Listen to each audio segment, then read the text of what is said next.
NASA के Voyager 2 ने deep space में कुछ ऐसी डिस्कवरीज करी जो इससे पहले नहीं देखी गई थी। इनमें से कुछ ऐसी डिस्कवरीज हैं जो इन 45 सालों के बाद भी किसी और स्पेसक्राफ्ट ने दोबारा नहीं करी है। इन एक्सक्लूसिव डिस्कवरीज की जो भी फोटोग्राफ्स, जो भी डेटा आज हमारे पास है, वो आज के टाइम भी उतना ही इंटरेस्टिंग है जितना वो 45 साल पहले था। और आज भी इनको टेक्स्ट बुक्स में सोलर सिस्टम को स्टडी करने में या फिर फ्यूचर मिशंस को प्लान करने में यूज किया जाता है। 20 अगस्त 1977 को लॉन्च हुए वॉयेजर 2 प्रेजेंटली हमसे 20 अरब किलोमीटर से भी ज्यादा दूर है। वॉयेजर 1 से 16 दिन पहले लॉन्च होने के बावजूद वॉयेजर 2 उससे 4 अरब किलोमीटर पीछे है। पहले लॉन्च हुआ फिर भी उससे पीछे। Confusing right friends? वॉयेजर 1 की तरह वॉयेजर 2 को भी आउटर सोलर सिस्टम और इंटरस्टेलर को स्टडी करने के मकसद से लॉन्च किया गया। लेकिन वॉयेजर 2 की ट्रेजेक्टरी वॉयेजर 1 से बस अलग ही नहीं बल्कि लंबी भी है। जहां वॉयेजर 1 ने सोलर सिस्टम को एग्जिट करने से पहले बस जुपिटर और सैटर्न को विजिट किया, वहीं वॉयेजर 2 जुपिटर, सैटर्न के साथ साथ यूरेनस और नेपट्यून को भी विजिट करता है। वॉयेजर 2 स्पेसक्राफ्ट 5 नवंबर 2018 को इंटरस्टेलर स्पेस में एंटर करता है, वॉयेजर 1 के एंटर करने के 6 साल बाद। जुलाई 1979 में वॉयेजर 2 जुपिटर के पास पहुंचता है।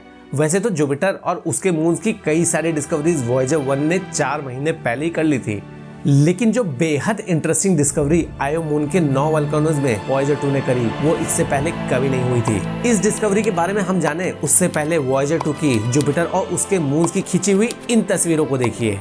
इनमें से एक ऐसा मून है जिसको पहली बार देखा गया, एंड्रेस्टिया, जिसका पूरा साइज केवल 20 किलोमीटर का ही है। मतलब जुपिटर के इस नन्हे मून को 4 घंटे पैदल चलने पर ही पार किया जा सकता है।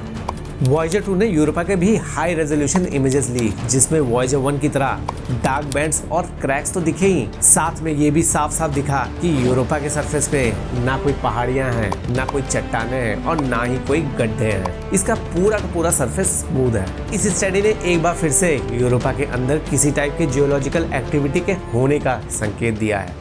वॉयेजर 2 जब आयो मून के पास पहुंचा तब उसने लगातार 10 घंटों तक आयो मून के 9 वल्केनोज को ऑब्जर्व किया। फ्रेंड्स, ये वही 9 वल्केनोज है जिनको 4 महीने पहले वॉयेजर 1 ने इरप्ट होते हुए देखा था। इन 9 वल्केनोज को ऑब्जर्व करने पर वॉयेजर 2 ने पाया कि इनमें से 6 वल्केनोज अभी भी इरप्ट कर रहे हैं। इससे ये बात साफ हो गई कि आयो मून के वल्केनोज या तो बहुत लंबे समय तक एक्टिव रहते हैं या बार बार एक्टिव होते हैं। जुपिटर को पीछे छोड़ वॉयेजर 2 अगस्त 1981 में सैटर्न के पास पहुंचता है। वहां वो सैटर्न और उसके मून्स की कई तस्वीरें खींचता है। पास जाने पे वॉयेजर 2 को एक स्पॉन्ज जैसा मून भी दिखा, जिसकी फोटोज खींचकर वॉयेजर 2 अर्थ पे भेजता है। फ्रेंड्स, ये स्पॉन्ज जैसा मून कोई और नहीं, हाइपेरियन मून ही है, जिसे हम हैमबर्गर मून नाम से भी जानते हैं। सैटर्न की क्लोजअप इमेजेस लेने के लिए सैटर्न के पास जाना जरूरी था, जिसका मतलब था वॉयेजर 1 और वॉयेजर 2 दोनों को सैटर्न रिंग्स को क्रॉस करना पड़ेगा। ये वॉयेजर 1 के लिए उतना प्रॉब्लमेटिक नहीं हुआ क्योंकि उसने रिंग्स के बीच वाले गैप्स का भरपूर इस्तेमाल किया, लेकिन वॉयेजर 2 के लिए ये इतना आसान नहीं होने वाला था क्योंकि वॉयेजर 2 ऐसी जगह से एंट्री लेने वाला था जहां सैटर्न रिंग सबसे ज्यादा डेंस थी। रिंग से टकरा के डैमेज होने का खतरा वॉयेजर 2 को बहुत ज्यादा था। घुसते टाइम अपने इंस्ट्रूमेंट्स की मदद से वॉयेजर 2 रिंग के बड़े पार्टिकल्स से तो बच गया, लेकिन माइक्रो साइज्ड पार्टिकल्स वॉयेजर 2 से लगातार भारी मात्रा में टकरा रहे थे, जिससे वॉयेजर 2 की पोजीशन बार बार डिस्टर्ब हो रही थी। पोजीशन को ठीक करने के लिए स्पेसक्राफ्ट के थ्रस्टर्स को बार बार बर्न करना पड़ा। खैर, बचते बचाते वॉयेजर 2 सैटर्न रिंग से बाहर आ जाता है और जनवरी 1986 को यूरेनस के पास पहुंचता है। इसके साथ ही वॉयेजर 2 यूरेनस के पास पहुंचने वाला वो पहला और आखिरी स्पेसक्राफ्ट बन जाता है। हाँ, इसके बाद 2011 में न्यू होराइजन स्पेसक्राफ्ट इसके ऑर्बिट से फ्लाई बाय करता तो है, पर वो यूरेनस के ना नजदीक जाता है ना उसकी तस्वीरें खींचता है। यूरेनस के पास पहुंचने पर वॉयेजर 2 उसके रिंग सिस्टम की डिटेल इमेजेस लेता है, जिससे रिंग के स्ट्रक्चर, उसके डिस्ट्रीब्यूशन और डायनेमिक्स को समझने में बहुत मदद मिलती है।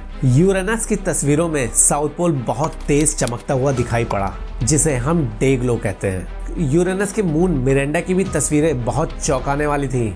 तस्वीरों को देखकर समझ आया कि मिरांडा की टोपोग्राफी एक्सट्रीम लेवल की है। यहाँ ढेर सारे cliffs, valleys, grooves, faults, craters, canyons और कई सारे ऐसे फीचर्स दिखे जिसे देख ऐसा लगा मानो इसकी ऊपरी लेयर बार बार टूटकर बनी हो। फ्रेंड्स, शायद सोलर सिस्टम का सबसे स्ट्रेंज मून मिरांडा ही होगा, या फिर शायद नहीं।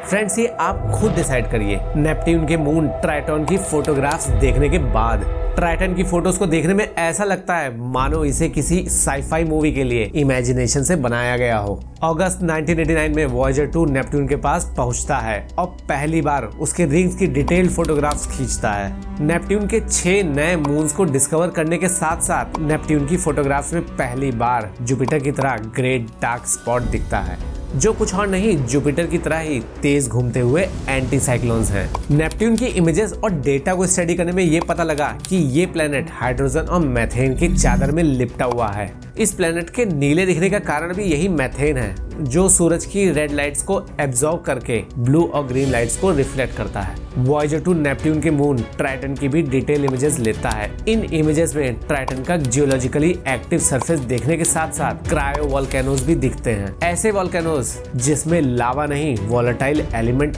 आइस बनकर निकलते हैं। साथ में ट्राइटन का पिंक कलर का एटमॉस्फेयर भी दिखा। सोचिए, पिंक कलर का। नेपट्यून को अलविदा कहने के बाद वॉयेजर 2 एनर्जी बचाने के लिए अपने कैमरे को हमेशा के लिए बंद कर देता है। फ्रेंड्स, वॉयेजर 1 और वॉयेजर 2 दोनों ने कई नए डिस्कवरीज किए हैं। इसमें से एक बहुत इंटरेस्टिंग डिस्कवरी यूरोपा को लेकर है। जुपिटर के इस मून के बारे में आप जानना चाहते हैं तो इस वाले वीडियो पे क्लिक कीजिए।